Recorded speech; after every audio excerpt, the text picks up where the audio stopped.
I think it's safe to say that change is on my agenda. Change for good. And I embrace that and I enjoy that change. I don't fear it. That's the bit that excites me, is the idea of being able to bring some change. Behind the locked door of a private archive room where no cameras were allowed and no public announcement had been planned, Prince William unfolded a sealed letter in Queen Elizabeth II's unmistakable hand and realized, within seconds, that the monarchy had just crossed into dangerous territory. The letter was short, formal, and devastatingly clear. It did not concern a jewel, a title, or a line in a will. It concerned something far more explosive. It named, in the late Queen's own words, the true heir to Princess Diana's legacy. And because that legacy has always lived at the intersection of love, grief, duty, betrayal, and public memory, what William discovered was not simply a private family document. It was the kind of buried truth that could shake the future of the crown. Before we go deeper into what this really means for William, King Charles, and the royal family, make sure to subscribe so you do not miss a single update, because this was not a routine palace finding. It was a quiet detonation beneath generations of pain. Britain expected the usual rhythm of monarchy that week, a carefully managed schedule, a few measured appearances, the old machinery of duty continuing, just as it always had. But inside royal walls, another process had already begun. Private papers from the late Queen's final years were being reviewed with unusual care as part of a wider internal effort to clarify legacy matters, future custodianship, and the handling of sensitive historical material tied to the House of Windsor. That may sound administrative, it was not. In royal life, archives are never just archives. They are memory under lock. They are unfinished arguments in envelopes. They are the past waiting for the wrong moment to become urgent. The letter had reportedly been found inside a slim leather dispatch case, among private correspondence, marked for restricted review. Restricted meant exactly what it sounded like, not for public release, not for ordinary household circulation, only for a tiny circle of senior figures entrusted with materials that could carry emotional or constitutional consequence. A private instruction was not the same as law. It did not rewrite succession. It did not alter the order of the throne, but within the monarchy, certain private words can carry enormous force because they shape how legacy is understood and how the institution speaks about itself. This letter was one of those words. When William first saw the envelope, he is said to have assumed it related to his grandmother's reflections on Diana, perhaps something tender, perhaps something restrained. But when he broke the seal and reached the central line, witnesses later said his entire expression changed. He did not shout. He did not drop the page. He simply stopped moving. The silence deepened. Catherine, who was nearby during part of the review process, according to palace whispers, looked at him and knew instantly that this was no ordinary family note. The line that stunned him was said to define Diana's true heir, not as the child who suffered most loudly, nor the one who remained most visible in public grief, but the one who accepted the burden of duty without abandoning her humanity. The Queen, according to those later briefed on the substance, had written that Diana's most difficult inheritance was not pain alone. It was the obligation to transform pain into service, and in that test, she believed William had become the rightful guardian of what Diana left behind. That mattered, because for years the memory of Diana had lived in competing forms. To the public, she was the people's princess, radiant, wounded, compassionate, forever unfinished. To the monarchy, she was also something harder to define, a woman whose emotional truth had reshaped the institution, even as her conflict with it nearly tore it apart. To William and Harry, she was simply their mother, but even that simplest truth had never remained simple. Her memory had become a refuge, a battlefield, a symbol, and a weapon all at once. So when Queen Elizabeth II appeared, even in death, to identify one heir to Diana's inner legacy, the consequences were always going to be larger than one family's private grief. William reportedly read the letter twice before saying anything at all. Catherine moved closer. One private secretary in the room looked away, already sensing that whatever had been discovered would not remain contained for long. Those close to William have often described him as careful with emotion, not cold but disciplined, a man trained from childhood to carry shock inward rather than outward. Yet this was different. This was not an old anecdote. It was not a sentimental note from a grandmother. It was a verdict from the sovereign who had watched him grow from a grieving boy behind his mother's coffin into the future king. And it raised a painful question all at once. If the queen had written this, why had it remained hidden until now? The answer to that question led directly into the older, darker tension that had been building inside the family for years. Because the story did not begin in that archive room. The letter was not born there. It was the final echo of an earlier wound, one the monarchy had tried repeatedly to seal behind courtesy, distance, and silence.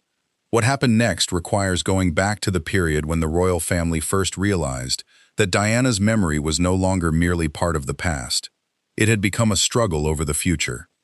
The first trigger, according to those who later connected the timeline, came during private planning around a major anniversary event connected to Diana.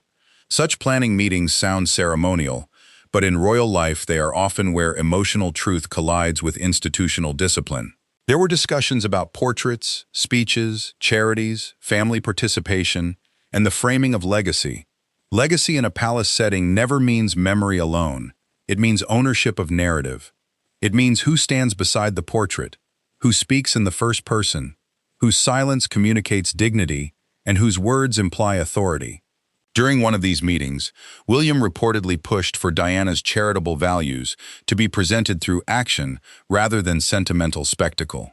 Others, including voices sympathetic to broader family sensitivities, argued that emotional openness should remain central. On paper, the disagreement sounded minor.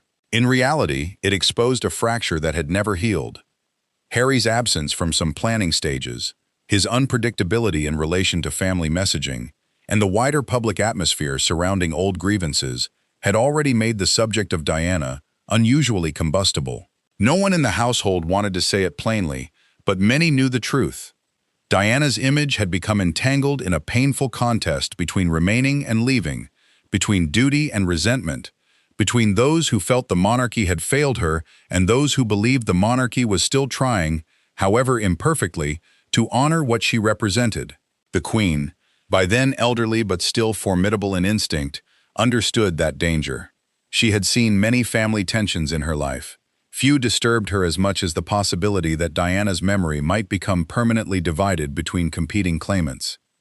One afternoon at Windsor, after a briefing that had reportedly left several aides unsettled, Elizabeth asked for William privately. No great ceremony, no courtly drama. Just a grandmother who had spent a lifetime watching history move through rooms before others sensed it. William arrived expecting practical conversation. Instead, he found the Queen in one of her rare reflective moods, the kind that stripped away protocol without quite abandoning it. She asked him a simple question. What, in his view, had Diana most wanted for her sons? William did not answer immediately. He knew better than to offer rehearsed sentiment. When he finally spoke, those familiar with the exchange say he answered with one word first, freedom, then another, purpose. The Queen listened, then reportedly said something that stayed with him long afterward. Freedom without purpose becomes exile, she told him. Purpose without compassion becomes monarchy at its worst. Diana, for all the upheaval she caused and suffered, had embodied compassion in a way the institution never fully understood until it was almost too late. The silence deepened after that. William, who had lived so much of his adult life beneath comparisons between his mother's charisma and the crown's rigidity, is said to have looked at his grandmother differently in that moment. She was not confessing, she was measuring. She wanted to know which son had learned from Diana's tenderness without turning it into permanent rebellion against duty. That conversation did not produce the letter immediately. The true trigger came later, at a private family gathering where Diana's memory was expected to serve as a point of unity, but instead exposed deeper unease. Accounts vary on the details, but several palace insiders later pointed to a particularly difficult exchange after a commemorative event at which questions arose over who should oversee future projects tied to Diana's image, speeches, and charitable associations. There were concerns about control. There were concerns about emotional exploitation. There were concerns, too, that Diana was increasingly being invoked not as a mother to be remembered, but as a moral weapon to justify present choices. This was not merely sad. It was intolerable to those who believed her legacy deserved protection from every side. During that period, the Queen reportedly observed William with unusual attention, not when he was delivering polished public remarks, not when cameras were on him. She watched him in the unguarded spaces after ceremonies, when flowers had been placed and crowds had gone home, when the burden of legacy settled into private faces. She saw how he handled staff, how he shielded Catherine from unnecessary tension, how he spoke about service in terms Diana herself might have recognized. He did not dramatize grief. He absorbed it and kept moving. To some that looked too controlled. To Elizabeth, according to the account emerging from her letter, it looked like maturity paid for at enormous emotional cost. Then came the incident that changed the matter from private reflection to written judgment. It happened during a closed-door discussion on the future stewardship of several charitable and symbolic initiatives connected, directly or indirectly, to Diana's humanitarian image. This was not a question of inheritance in the legal sense. It was about patronage philosophy, the moral tone of public service, and the shaping of a legacy the world refused to let rest. A patronage is a formal relationship between a royal and a charitable cause, but in practice, it becomes something larger. It tells the public what kind of duty a royal believes in.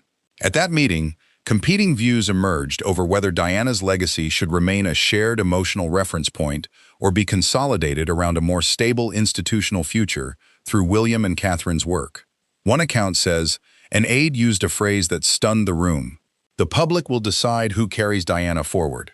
To a normal family that might have sounded harmless. Inside a monarchy, it was dangerous. The monarchy could survive criticism. It could survive modernity. It could survive personal disappointment. But it could not survive surrendering its emotional continuity to public confusion. Because if the crown does not define its own symbols, others will define them in ways the institution cannot control.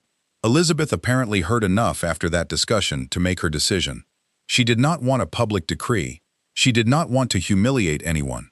She did not want to reopen the wounds of Diana's marriage, or the decades of bitterness that followed. But she also did not want history to drift into manipulation. So she wrote, not a speech, not a state paper, a private letter. A state paper is an official document tied to government or sovereign function. This letter was different. It belonged to that smaller, more dangerous category of royal writing that combines personal judgment with dynastic significance. She wrote it in her own hand, sealed it, and attached instructions that it be opened only if confusion over Diana's rightful legacy threatened the stability of family understanding. The wording, as later described inside the palace, was precise in the way only Elizabeth could be. She did not speak of favoritism. She did not deny Harry his grief, his love, or his bond with his mother. That would have been too crude, and too unlike her. Instead, she wrote about heirship in a deeper sense. Not heirship to titles, but heirship to burden. The true heir, she suggested, would be the one who turned compassion into continuity rather than grievance into identity. The one who remained close enough to the institution to reform its heart without burning down its foundation. The one who understood that Diana's gift had never been celebrity. It had been contact, human contact, that unbearable ability to make suffering visible and still remain royal. When Charles learned that the Queen had written such a letter, he was reportedly unsettled, though not surprised. No part of Diana's legacy had ever been simple for him. She was the mother of the future king and one of the most emotionally powerful figures in the history of the modern monarchy. But she was also the woman whose pain exposed the deepest weaknesses of his own generation. Charles had spent years trying to navigate that contradiction. He had expected scrutiny. He had not expected posterity to preserve judgment in his mother's hand. According to one account, he asked whether the letter would ever need to be seen. Elizabeth's reply was quiet and devastating. Only if the family forgets the difference between mourning Diana and using her. Years passed. The letter stayed hidden. That was part of its power and part of its danger. It slept inside the archive while the family changed around it. Elizabeth died. Charles became king. William moved ever closer to the center of state life. Catherine grew into a figure of extraordinary emotional importance within the monarchy.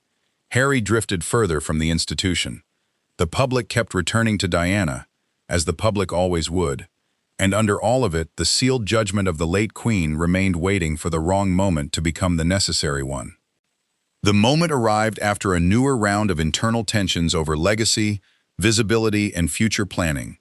Palace aides had already been working through a broader review of sensitive material tied to the late queen's final wishes, personal reflections, and private guidance. This was not unusual after the death of a sovereign whose reign had lasted so long. What made it different was timing. Charles was increasingly aware that his reign, however dutiful, could not be discussed apart from William's future. The Wales household was assuming more responsibility.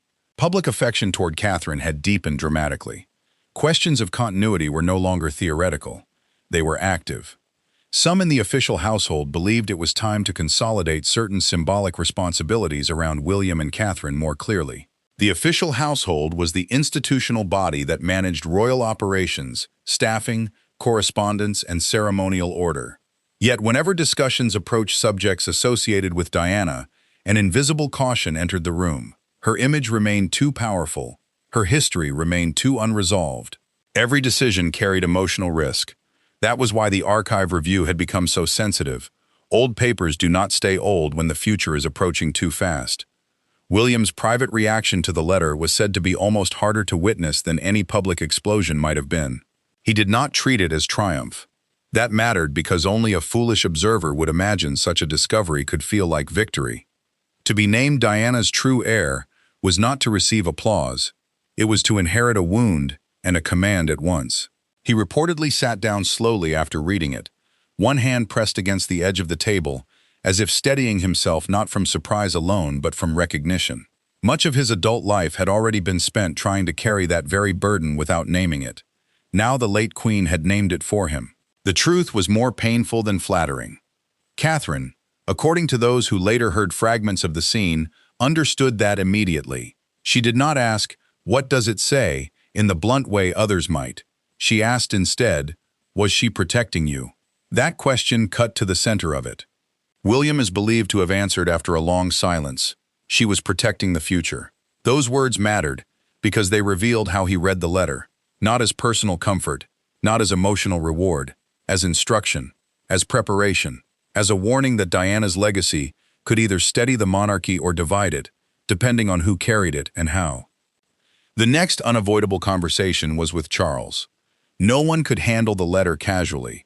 It had to be brought to the king, yet bringing it to him meant reopening years of ghosts he had learned to survive, but never fully settle.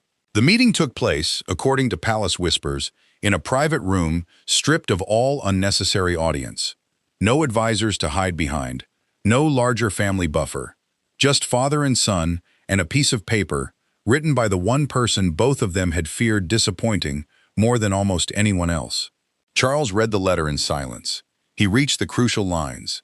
He looked up once at William, then down again. No one raised a voice, but the emotional force of the room was said to be almost unbearable. Charles reportedly spoke first by addressing the word that neither man wanted to misuse: heir. He reminded William that the letter did not alter the line of succession, that no constitutional principle had changed, that monarchy cannot be governed by private sentiment. William agreed at once. But that was never the issue. Succession meant the legal order by which the crown passes from one person to another. Diana's true heir, as the queen used the term, belonged to another realm entirely. It meant the moral custodian of her unfinished relationship with the public and with the monarchy itself. William told his father, according to one source, that he understood the distinction perfectly. What he did not understand was why this clarity had been allowed to remain buried while confusion spread. Charles had expected concern. He had not expected anger this cold. William's anger, by all accounts, was not theatrical. It was disciplined, and therefore more frightening. He asked whether the letter had ever been mentioned to others. He asked whether the Queen had expressed similar thoughts verbally in her final years. He asked, most painfully of all, whether his father had sensed that Diana's memory was becoming unstable ground, and still chosen to let the family drift across it without guideposts. Charles, who had spent much of his life balancing public obligation against private damage, is said to have answered with a truth as uncomfortable as it was revealing. He had hoped silence would prevent new war. Yet silence, as the Queen clearly understood, had only allowed old tensions to harden in the dark. That father and son confrontation did not end in rupture, but it stripped away a final layer of polite avoidance. William told the king that the monarchy could not go on asking the future to absorb every ambiguity for the comfort of the present. Charles responded that monarchy survives on patience, not emotional declarations. William replied that patience is not the same as neglect. The silence deepened after that. There it was at last. Present reign versus future reign. Not in public speeches, but in the oldest royal argument of all. The argument between preservation and preparation. Catherine entered the matter more directly that evening in a separate conversation with William, one described later by someone close to them as among the most consequential of their marriage. She knew what Diana's memory meant to him.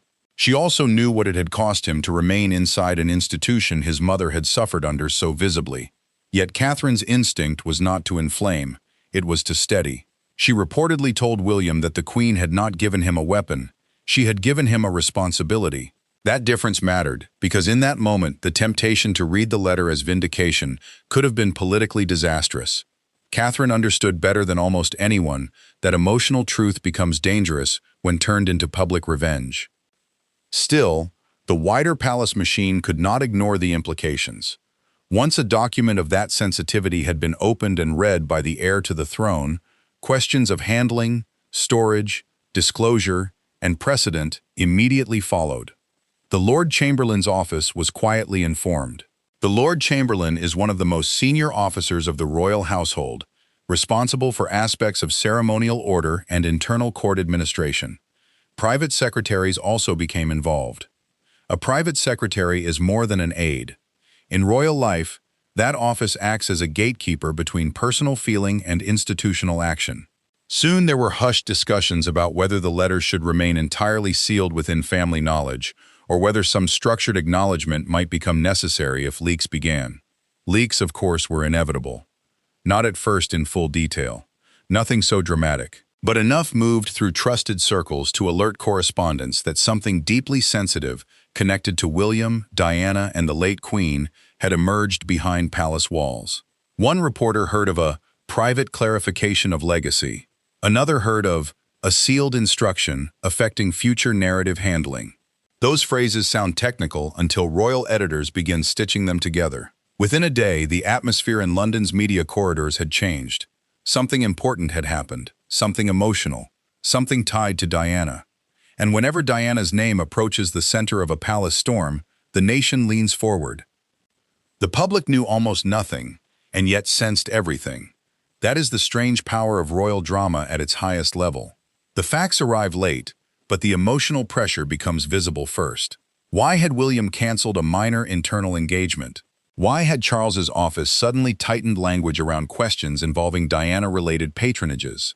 Why were palace sources using phrases like continuity, respectful stewardship, and the late Queen's understanding? It was enough to ignite speculation everywhere. Some feared the emerging story would be interpreted as one final judgment against Harry, and inside the palace that possibility caused immediate alarm. The Queen's letter, according to those who had seen or been briefed on its substance, was not cruel toward him. It did not erase his grief. It did not suggest his love for Diana was lesser. But it did imply that suffering alone does not create stewardship. That line was harsh in its implications, even if elegant in wording. The true heir to Diana's moral legacy, the Queen wrote, would be the one who stayed near enough to duty to humanize it, not the one who fled so far from duty that grief became identity. Once that interpretation reached the public, a national argument was guaranteed. Charles understood the danger immediately. He reportedly ordered that no one, under any circumstances, was to brief recklessly against any member of the family. That was not only paternal instinct, it was institutional survival. A monarchy bruised by years of accusation could not afford a public spectacle in which Diana's memory was used to humiliate one son in order to consecrate another. Yet the deeper problem remained. The letter existed. William had read it. The king had read it. And if the document stayed hidden forever, it would continue to haunt private trust. If it surfaced carelessly, it could inflame the country. Constitutional advisors were drawn into the outer ring of discussion, not because a private letter could alter the throne, but because its interpretation might affect the public presentation of the future monarchy. A constitutional advisor in this context helps senior royals understand how symbolic actions influence the institution's legitimacy. The advice was cautious. Do not publish, do not deny, do not dramatize, but quietly align Diana-related stewardship, public humanitarian language, and future-facing initiatives more clearly around William and Catherine. In other words, do through structure what could not safely be done through proclamation. That recommendation changed the mood inside Kensington Palace. For the first time, the discovery of the letter began to shape action. William did not want fanfare, but he did want coherence. He wanted the future monarchy to reflect the part of Diana that had transformed public expectations of royal life: warmth, presence, directness, the refusal to appear emotionally armored before those who suffered. Catherine, who had already become central to that softer but steadier model of royal contact, now seemed to William not simply his partner in duty, but the person through whom part of Diana's emotional inheritance had already been made visible in modern form. The Queen had named an heir, yes, but in William's mind, that heirship was incomplete without Catherine beside him. There was, however, one more private confrontation that had to happen before the matter could settle. It occurred during a smaller family discussion days later, when the emotional implications of the letter could no longer be contained beneath administrative language. Charles was present, William was present, Catherine was there for part of it. Accounts differ on whether Camilla entered for the whole conversation or only a portion, but nearly every version agrees on one thing: the room was heavy with old sorrow. Not fresh anger alone, sorrow. Because Diana's name had returned yet again, not as memory but as unresolved force. William reportedly said that his concern was no longer who had failed in the past. It was whether the monarchy would now honor the truth it had privately acknowledged. Charles, visibly tired, asked what exactly that truth required. William's answer was stark: not performance, alignment. He said, according to one version, that if the monarchy truly believed Diana's deepest legacy was compassion, fused to duty, then that principle had to govern not only speeches, but decisions. It had to shape patronages, public tone, charitable emphasis, and the treatment of those carrying the future. He was not asking for his mother to be turned into a banner. He was asking for the institution to stop pretending it did not know what she had changed forever. Charles listened in silence. No one raised a voice, but that silence carried decades inside it.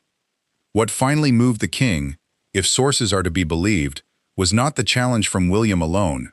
It was Catherine's intervention. She spoke carefully, not as claimant, not as rival to memory, but as custodian of what comes next.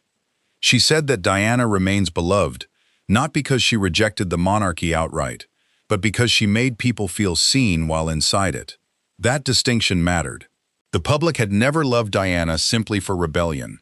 They loved her because she made distance feel smaller. Catherine reportedly added that the greatest honor the family could now give Diana was not endless argument over who loved her more, but a stable future in which that human closeness survived. The room fell still after that. Even Charles, it is said, could not easily answer. By the following week, the palace had moved toward a quiet internal settlement. No public release of the letter, no dramatic briefing, no official naming ceremony of any kind. But a subtle reorganization began. Diana-linked charitable language and future planning was increasingly associated with William and Catherine's long-term work.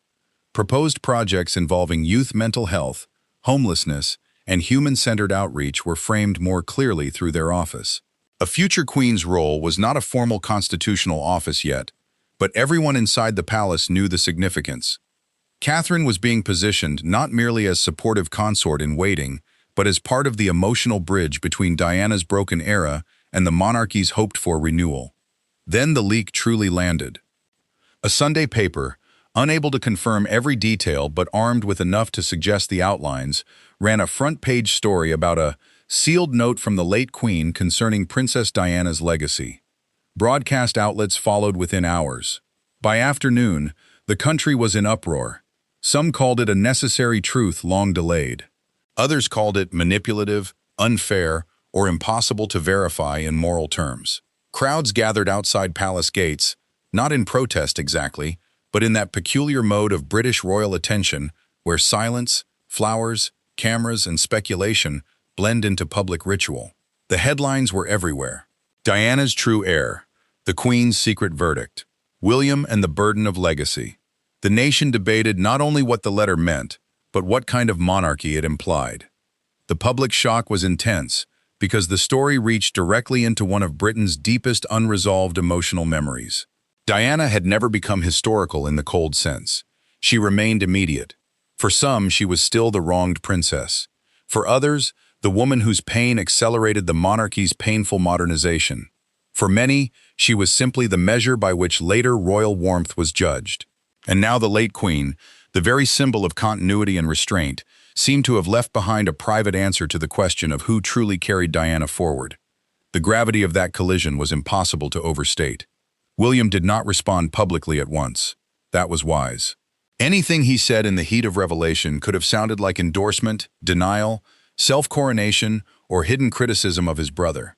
Instead, he disappeared briefly from the noise into work, consultation, and family time. Yet those close to him said the letter had changed something permanent. Not in his ambition, in his understanding. He no longer saw Diana's legacy as something he merely had to survive around. He saw it as something he had been explicitly entrusted to steward. That was not easier. It was heavier. Charles, under immense pressure, chose a very royal solution. No dramatic interview, no legalistic statement. Instead, there would be a carefully staged but emotionally resonant public appearance at an event, connected to service, youth, and remembrance. The symbolism would do the work, words could not. Symbolism is monarchy's oldest language. When direct speech risks damage, positioning becomes message. Who stands beside whom? Who is invited to speak? Whose expression frames the day? Whose silence is honored? All of it becomes communication. And so the final symbolic scene arrived. Under a gray sky that seemed made for royal sorrow, William and Catherine appeared at a public engagement where service rather than spectacle defined the atmosphere. Charles was present too, moving more slowly than before, grave but composed. There were no references to the letter, none were needed. Observers noticed at once how the three of them stood, not by accident. Charles slightly back for one moment, allowing William and Catherine to step into the visual center together. Then later, father and son side by side, Catherine just beside them, not behind. It was a simple arrangement, but in royal terms it spoke volumes. The future had not challenged the present had acknowledged the future. William's face that day carried no triumph, only resolve. Catherine's expression was calm, almost tender, but the weight in it was unmistakable. She looked like a woman who understood that history had placed another burden on the family, and that poise, once again, would be required to carry it without spectacle. Charles, meanwhile, appeared every inch the king and every inch the father, who knew some truths cannot remain buried forever, not if the institution is to remain morally legible to the people who sustain it. The image traveled instantly across the country. Many saw reconciliation, others saw transition. Some saw the late Queen's hand, invisible but unmistakable, guiding the monarchy one final time toward clarity it had long resisted. And perhaps that was the deepest meaning of the entire crisis. The Queen's letter had not been written to punish the past. It had been written to protect the future from confusion. It said, in essence, that Diana's true heir would not be the person who kept her memory loudest, but the one who made her compassion govern what came next. That is why the discovery mattered so profoundly. It was not about choosing one son over another in the crude language of family competition. It was about naming a form of inheritance the monarchy had long avoided describing: emotional heirship, moral heirship, the inheritance of unfinished work. Diana had changed the royal family by forcing it to confront feeling, vulnerability, and the danger of human distance. The Queen, after years of watching the consequences unfold, appears to have concluded that William was the one who had carried that lesson into duty rather than away from it. The country saw a secret letter. Inside the family, the truth was far more painful. It was an acknowledgement that love and duty had never fully separated after Diana's death. It was an admission that the future king had inherited not just a crown in waiting, but his mother's deepest contradiction: the need to remain inside a system strong enough to wound and still make it gentler for others. That was never a prize. It was a burden. In the end, the monarchy did not answer the revelation with spectacle. It answered with alignment, with images, with quiet structural change, and with one unmistakable message. Preparation had replaced denial. The future had been acknowledged without humiliating the present. Diana's memory would not be left drifting between grievance and nostalgia. It would be anchored, however painfully, in service. And William, standing there with Catherine, as the cameras watched and the nation read meaning into every inch of silence, seemed to understand what the Queen had understood long before the letter was ever opened. The true heir to Diana was never going to be the loudest mourner. It was always going to be the one strong enough to carry her humanity into the coldest rooms of power and refuse to let it die there. Thanks for watching. Please do not forget to like and subscribe, and we will see you in the next one.